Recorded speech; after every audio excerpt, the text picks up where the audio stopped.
Welcome to the Australian Chiropractors Association podcast. The ACA is the peak body representing chiropractors in Australia. These podcasts explore the science, art, philosophy, and politics of chiropractic, as well as reviewing the latest research and discussing how chiropractors can strive for excellence in practice.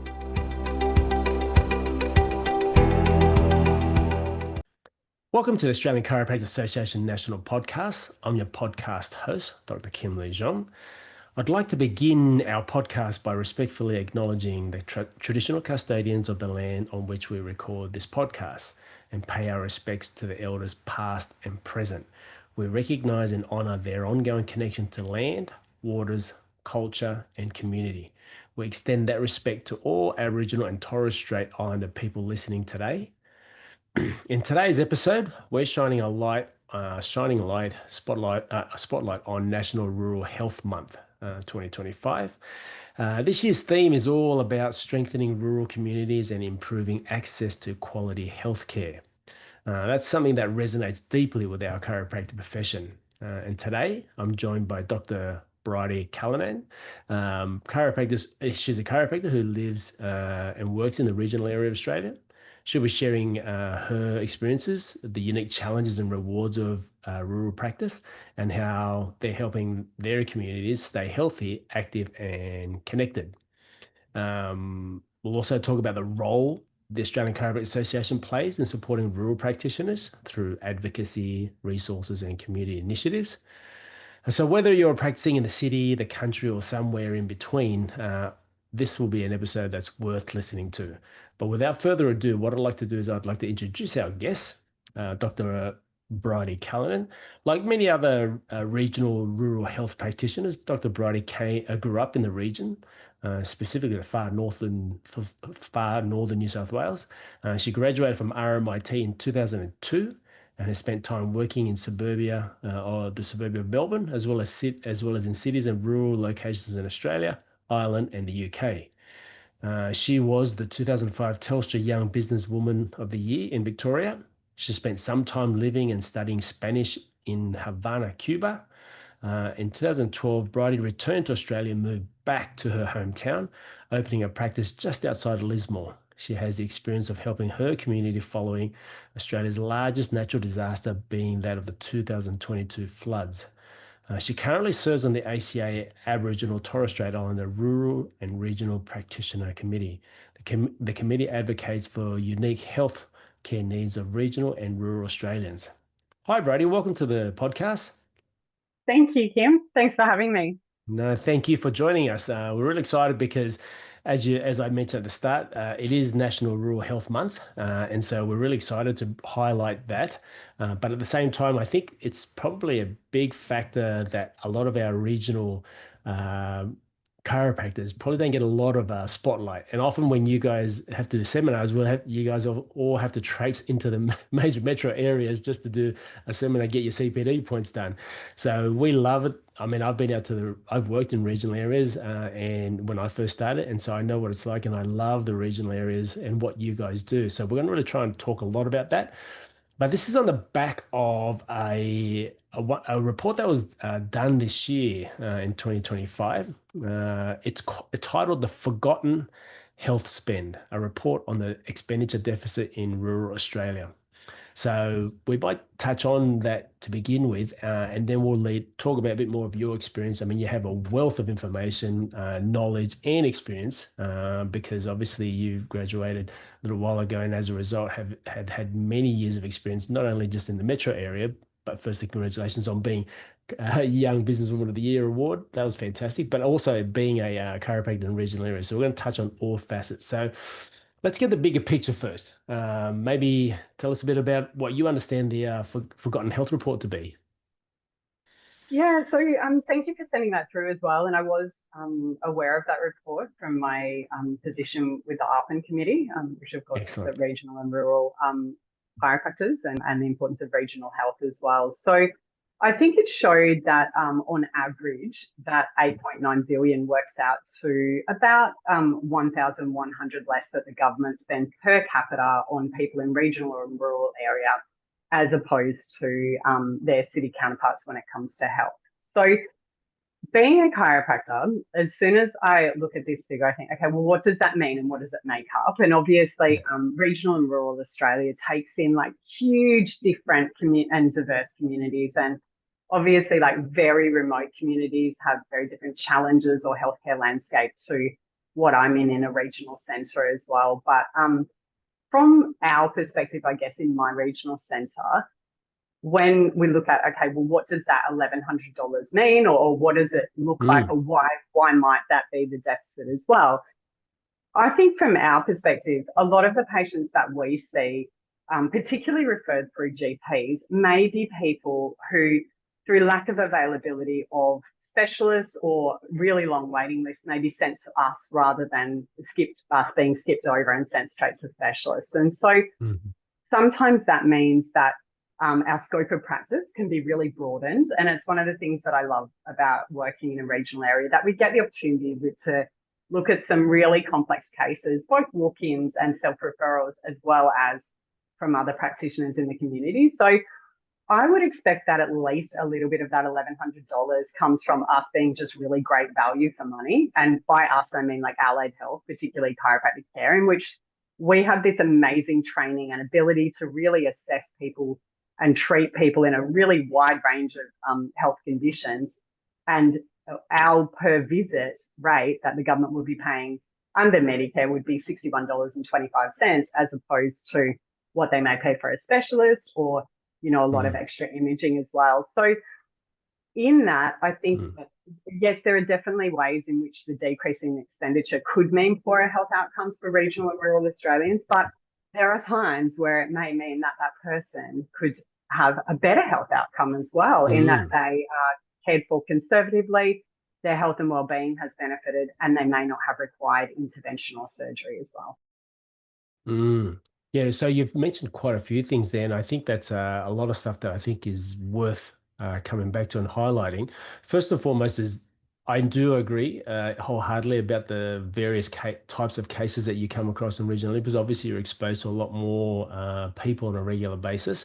And that's one of the things that I really enjoyed about the variety of cases that you do get in regional areas. So speaking of that, if we touch on that, how do you go about with your collaboration integration with other practitioners? Because obviously if the GP are so heavily booked up and the specialists so busy and they don't have the time nor the bookings available, and they've come to you as an option, how do you go about going about in terms of collaborating and working with the specialist or the GP or the other practitioners in the area? Yeah, so that's a really great question, Kim, and I think it's kind of multi-pronged. I think the ACA do an amazing job of advocating for us on a political level, but each and every one of us as chiropractors in our community represents the profession, and we have a responsibility to represent the profession really, really well. And so whenever GPs refer to me, I make sure that I communicate with them in a way that really shows that we're being conservative, that we're being careful, and that we're being respectful of their relationship with the patient as well, and the patient priority. Their outcomes are the priority for us as well. So I think it can be like a long-term establishment of relationship too.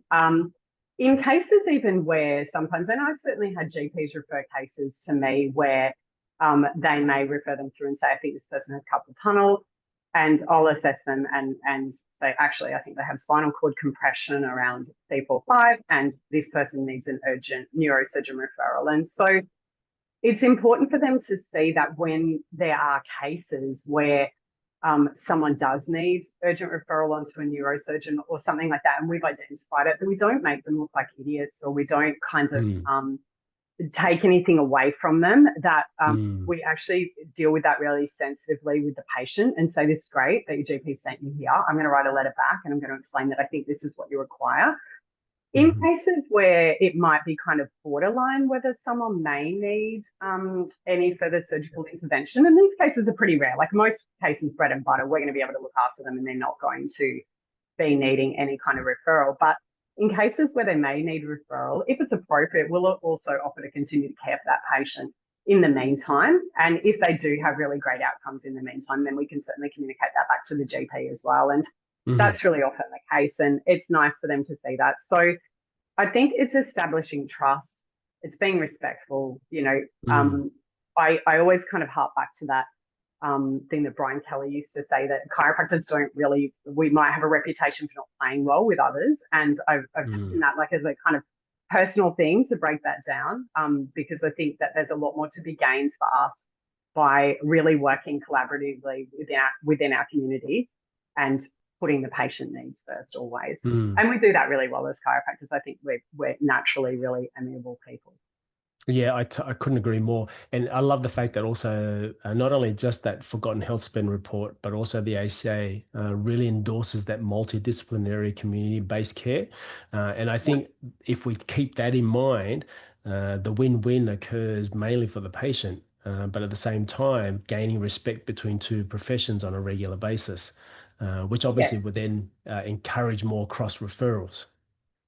Definitely that can be the case as well. And I think, within, and I think for anyone listening, if they have the desire to get on an ACA practitioner network committee, that it's a really amazing opportunity. And I think that there is an opportunity there to then put in your 2 cents worth about where you think the profession should go. And one of the things that I've been strong about advocating for is that in regional areas particularly, I think there's an awesome opportunity for us to promote the role in which allied health can play to bridge the gap in healthcare services. And there's a great, I think there's a multi-pronged approach to that. One is there's probably a great argument to be had for doubling the Medicare visits that are available in a regional or rural area.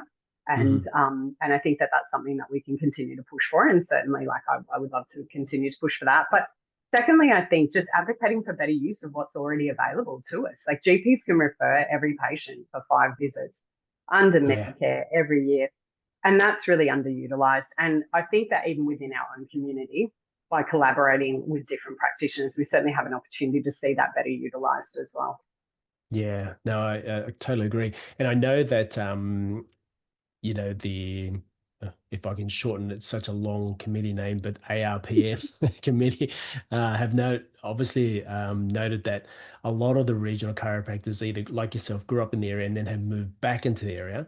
But can you speak to me a little bit more about the potential? I know you touched on it just a minute ago. I think it's such a big factor, is being able to draw students who are not necessarily have been brought up in or raised in the regional areas, but just to get the experience of working in a regional area. Because I know a few of my colleagues who have ventured to the regional areas as a possible locuming and have become surgeons, and then stayed longer and have actually made a life out of living in that area, in the area that they moved into.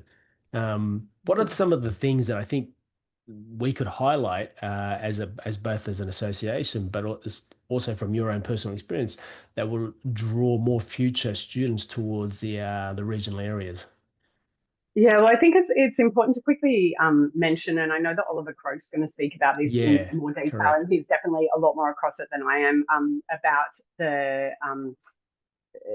the funding that we now have for students to be able to go and do encouraging, which I think is really, really incredible. I think the lifestyle of living regionally is really, really amazing. And I think when people go and they live regionally, it's rare that they then leave, but I understand myself that it can be a little bit daunting, the idea of going to practice regionally. And I was kind of reflecting on this, that even though I grew up in the regions and I grew up by the beach and I absolutely love that lifestyle, when I moved to Melbourne to study at RMIT, I did really struggle to kind of settle into city living. But when it came to graduation time, I had the opportunity to stay in Melbourne, and I actually bought 2 practices when I was in my last year of university, which I probably wouldn't recommend that to anyone, but it was like a fail forward fast, but it was really good growth experience for me. And so I stayed in Melbourne for the next 6 years, and I had a really amazing practice career in Melbourne. I looked after a lot of top level athletes and, helped them prepare for Athens Olympic Games and Commonwealth Games in Melbourne. And it was probably that experience of, when you touched on the Telstra Businesswoman Awards, that kind of changed things a little bit for me, because I always sort of had this yearning for a bit of balance in life. And I think practicing chiropractic is amazing anywhere. You know, we love practicing, but it's that balance of what happens outside of practice that I was missing. That connection with nature, that ability to just grab a board and go for a surf, or like run on the beach, or, you know, go for a bushwalk or something. And so when I was part of that Telstra Businesswoman of the Year awards, I got to know like a lot of amazing business women. And I remember sitting in a room and we're all like sitting around a table chatting, and there was like Janine Ellis from Boost Juice and Diana Williams who started Fernwood, and incredible women. And I remember sitting there thinking, these women are incredible, but this is not what success looks like for me if I'm, you know, with my own heart. And so that was kind of the beginning of the end for my Melbourne practices for me. And I decided to move overseas to the UK. And that was where I had my very first experience practicing in a regional or rural area. Oh, okay. So that was actually in a really small town called Donegal in Ireland. And I think the thing that really struck me there is our patients always love us, right? But like in that community, I really felt like the community cherished the fact that there was a chiropractor there as well, that they really loved the backstop of, if there's a problem, we know that you are here, and they're not surrounded by specialists in that area as well. So even still, when I returned to Australia, I still decided then to settle in Brisbane rather than to move back to a regional area. And I was kind of reflecting on why I didn't just make that leap straight away to go, I'm going home, you know. And I think it was like, I had this idea that I'd had a really exciting career so far, and I felt like it might be like the beginning of like an ordinary life kind of thing if I moved back regionally. But it didn't take me very long being home in Australia to realise I did want to be back by the beach. And you know, life has definitely not been ordinary. Like, there's loads of cool experiences that we still have working in a regional area. And yeah, so I think if I could go back and kind of talk to my younger self, and probably like younger chiropractors, I would say if that's your fear, don't be fearful. You know, like if you've got the energy to kind of make things happen around you, they're going to happen around you, no matter where you are. Yeah, I think that's one of the other joys. You touched on it just a minute ago, was, and it came from my experience as well, working regionally, was the community aspect. There's so much, such a stronger community feel when you're working in a regional area, because everybody seems to respect that you are a person who's obviously lending a great deal of support to the community, but they also look upon you as almost like a leader, like you were saying. And so I think that really is one of the huge benefits of working in a regional area. And I've always advocated for a lot of the young students who I mentor through Macquarie, if you get an opportunity, take the opportunity to work in regional areas. You'll be busier, you'll see some really cool cases, but you'll really understand the nature of that, being part of a community. And to this day, it's almost, I worked in regional areas probably about 25, almost 30 years, 25, 30 years ago.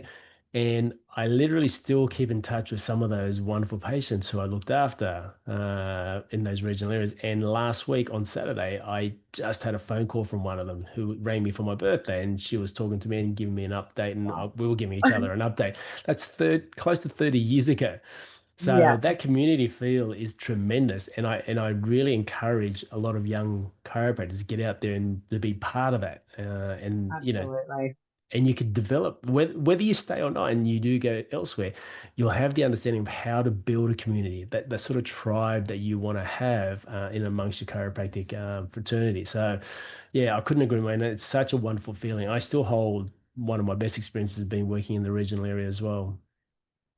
Absolutely. And I think that was really good that you touched on to the busyness in a regional community. Because when I first moved back to far northern New South Wales and set up my practice just outside of Lismore, I had an expectation that might take a while to grow. And it was really shocking just how quickly and how easily a practice grows, and how, you know, when you help one person, then they send in everyone they know.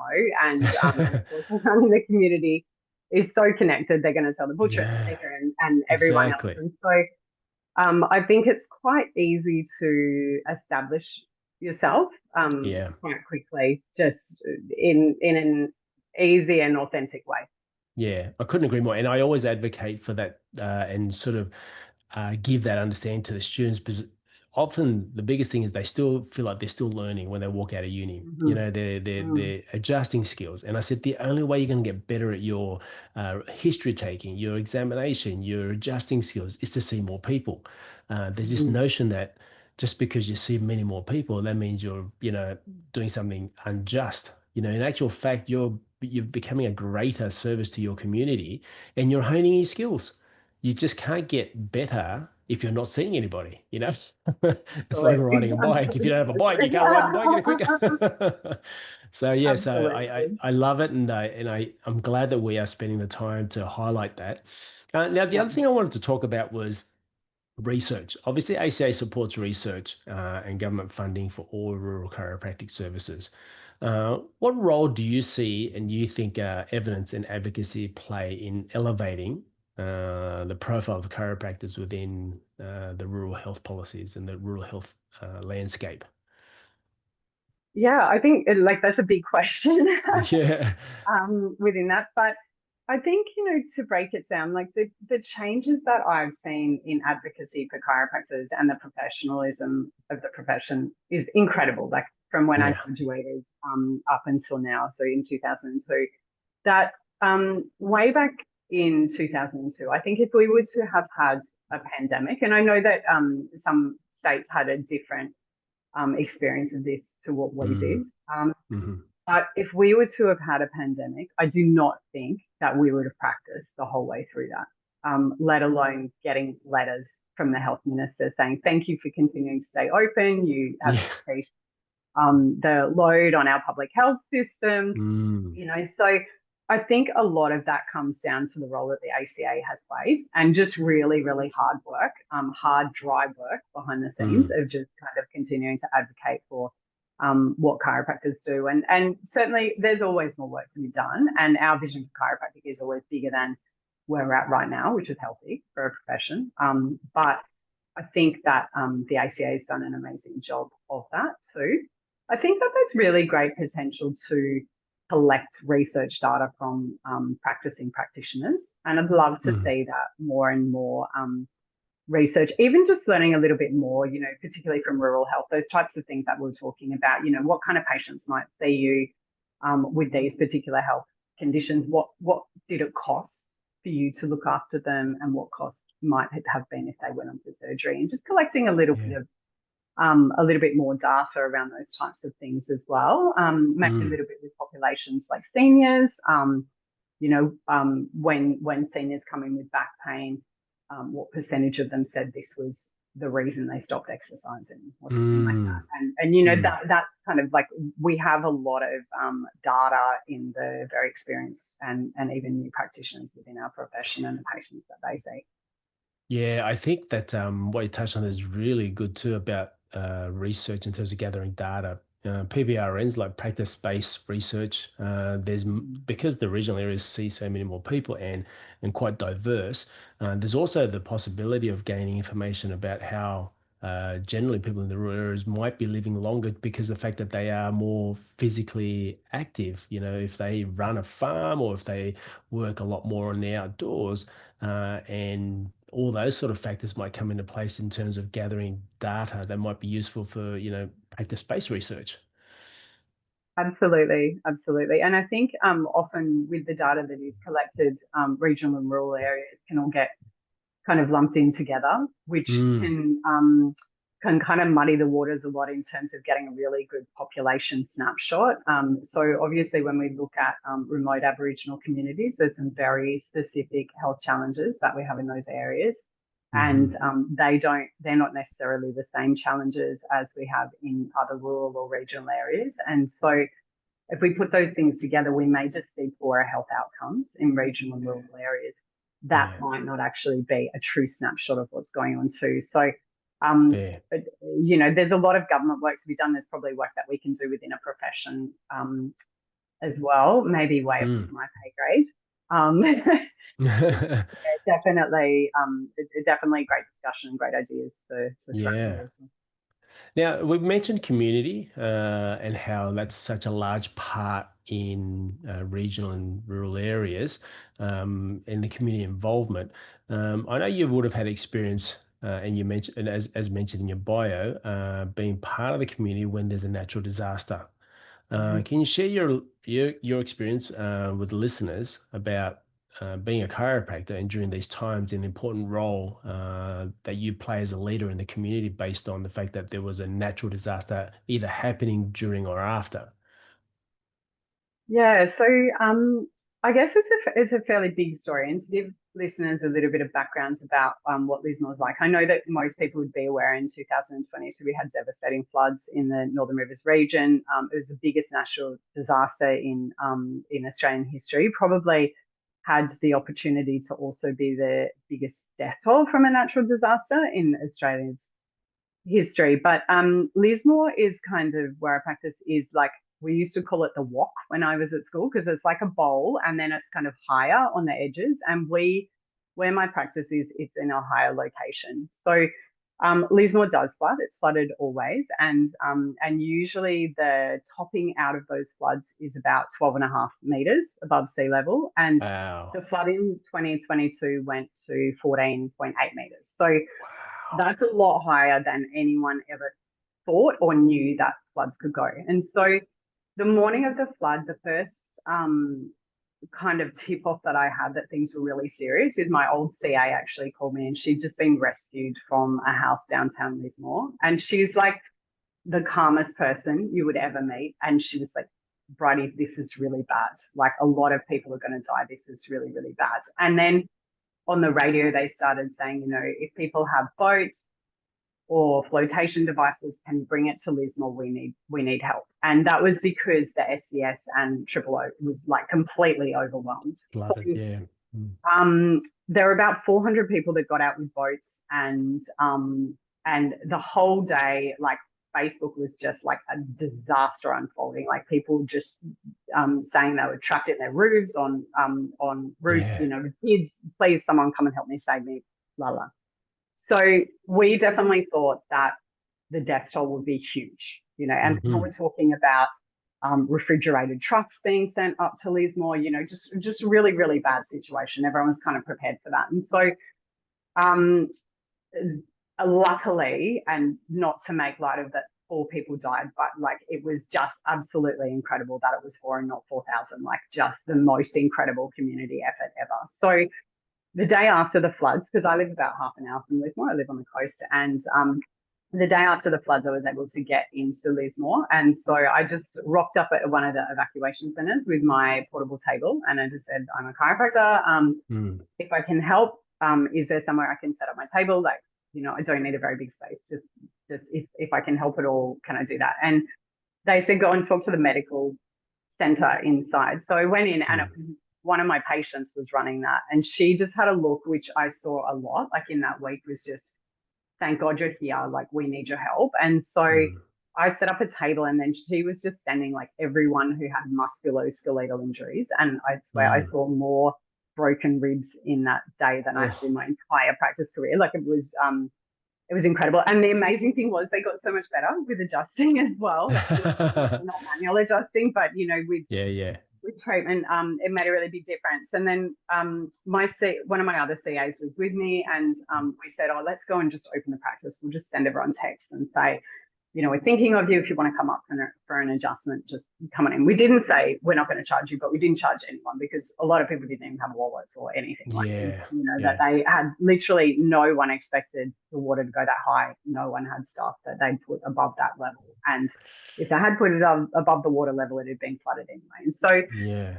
we were having the discussion. We weren't really sure whether people would come in, Mm. whether it would be a priority. And then far from that, just swarms of people just came into the practice to get adjusted, and we were just Wow. adjusting flat out. And Yeah. there were so many incredible moments of people coming in and they'd lost everything, and other patients saying, what do you need? Come to my Mm. house. Do you need another stay? Do you need food? Do you need this? Do you need that? And so the thing that stuck with me through that time was that in this kind of like Armageddon situation, because we didn't have a lot of outside assistance for 1 to 2 weeks following the flood in terms of food and relief and stuff. But you would expect in that Armageddon type situation that everyone's just like, get out of my way, Yeah. this is mine, I'm It was, keeping this. yeah. It was totally opposite. It was like everyone was like, just have the shirt off my back. What do you need? Oh, I've got too much of that. Like here, just have everything that you need. So that's something that I will definitely carry with me like for the rest of my life, because it just completely changed my perspective on people and how they act when things are really, really difficult. And so the other thing was that, we always know like chiropractic adjustments are really powerful, but in a position of trauma like that, where I think when there's just kind of nothing else to do, I just think it's like magic for people. Yeah. It just made such a massive difference. And we kind of know to some extent, that we're leaders in the community. But I think through that year, we look after like principals whose schools had just been completely wiped out and they're trying to relocate hundreds of students to have continuity of their teaching, and people in businesses and like political leaders and people running the evacuation centers and everything. And we were just looking after them and just encouraging them, look after your health, and, really acknowledging like the incredible job that they were doing in the community. And 3 years down the track now, looking back, it's incredible how just looking after their health through that time really helped with their resilience as well. So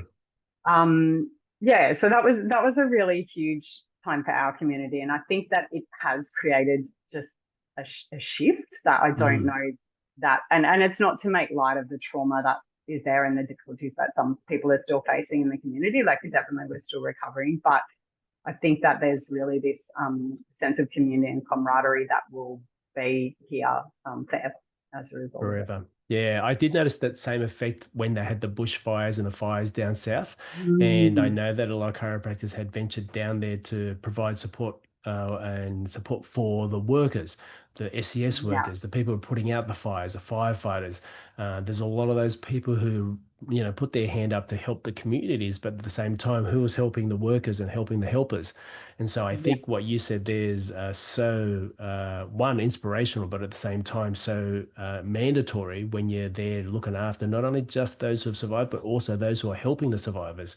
And that really is, again, highlights the nature of being in a community. And when that strong community essence, the core of it is there, and when in times of, like you said, that sort of Armageddon type situations, everybody pulls out to support each other, and that is what a community is all about, right? You're looking after your own tribe. You're going out of your way to support one another, and that's wonderful. And these are the sorts of conversations that I think our young chiropractors, those who may be, say, thinking about working regionally, would benefit, knowing that being part of a community whereby you are seen as a leader that has helped the community, help not only just the helpers, but also rebuild the community after a serious natural disaster like that. So, yeah, well done. Good on you. And that's fantastic. And those are the sorts of things I love. Those are the sort of stories I love. And also, not to mention the fact that we always knew, like you said, chiropractic is such a benefit. You imagine how many people are in that sort of sympathetically driven state, and then having you there, giving them that support care for their nervous system. Can't ask for any more than that. Lots of Atlas adjustments. Yeah. I can imagine. I did want to just shout out too that during that time I had so much, speaking being part of a community, I had so many chiropractors and the ACA reached out to me as well during that time. And certainly there were a lot of other chiropractors in the area where their practices were destroyed. So it was super well off and really, really fortunate. But the chiropractic community definitely then provided a lot of support to us, which helped us to support others. So I think we're really, best profession ever. Yeah, no, I couldn't agree more. We love it. Tell me, one last question I wanted to ask was, in light of the report that we sort of touched on at the start, if we say a call to action, if you had one key message that you wanted to deliver, say, to the policymakers, based on that report, what would that be in terms of to help, the rural health funding gap that we mentioned at the start? what would be one thing from your perspective as a experienced practitioner that we could send out to the policymakers? Well, I think allied health, particularly, chiropractors, have the ability to bridge the gap in healthcare and take a lot of pressure off the public health system and get really great outcomes for people. So I think, that is really, really key Number as one. well. Yeah, Yeah. absolutely. And I know, and in terms of like a call to action for the chiropractors, if I can do that as well. One of the things that we identified was that a lot of chiropractors who do practice regionally come from the regions, and so with the ARRPN committee, we've been looking at, well, how can we attract students from the regions in order to study chiropractic and then return and provide great care to our rural and remote communities around Australia. And one of the things that we're working on at the moment is some like a brochure that we can use to support that conversation of, have you thought about a career in chiropractic? A career in chiropractic can be wide and varied and an amazing lifestyle as well. And and we often tell stories about our experience in practice and all of the things that chiropractic has given to us in our lives as well. So I think that if we can do anything to kind of further the profession, is to identify those young people who may have a great potential to be really amazing chiropractors in the future, and to give them a little nudge. Yeah, well done. I couldn't agree more, and that's wonderful. And yes, as we sort of touched on earlier too, one of my next episode, we'll talk to Dr. Oliver Croak, and we'll talk about what the ACA are doing in that space to try and help encourage students to get out there into the regional areas. So yeah, absolutely couldn't agree more. And it's been such a wonderful and joy to speak to you, Bridie. And I'm glad that we connected. I feel like I've seen you on socials, but it's really nice to be able to engage. And hopefully, what we'll do is be able to catch up and maybe at the next AGM. Yes, face to face, in person. Indeed. Well, everybody, that's a wrap for our conversation for National Rural Health Month of 2025. A real big thank you to my guest, Dr. Bridie Cullinane, for sharing her stories and insights from the field and the incredible work she does every day to support the health and well-being of rural Australians. Thank you, Bridie. I really appreciate that. You've been a tremendous. Thank you so much for having me. It was so nice. Yeah, no, thank you. I can't thank you enough, and I really appreciate what you do. So, hats off to you. The ACA continues to stand behind our rural practitioners, championing the access, professional support, and the recognition for those delivering essential care in regional and remote areas. If you'd like to learn more about the ACA's involvement in rural health or find out how you can support these initiatives, don't forget to visit our website, chiro.org.au, or connect with us through our social channels. And remember, November is Rural Health Month. You can find out more about rural health on ruralhealth.org.au. My name's Kim Lie Jom, and this has been another episode of ACA National Podcast. Thanks for listening. Until next time, keep making a difference where it matters most.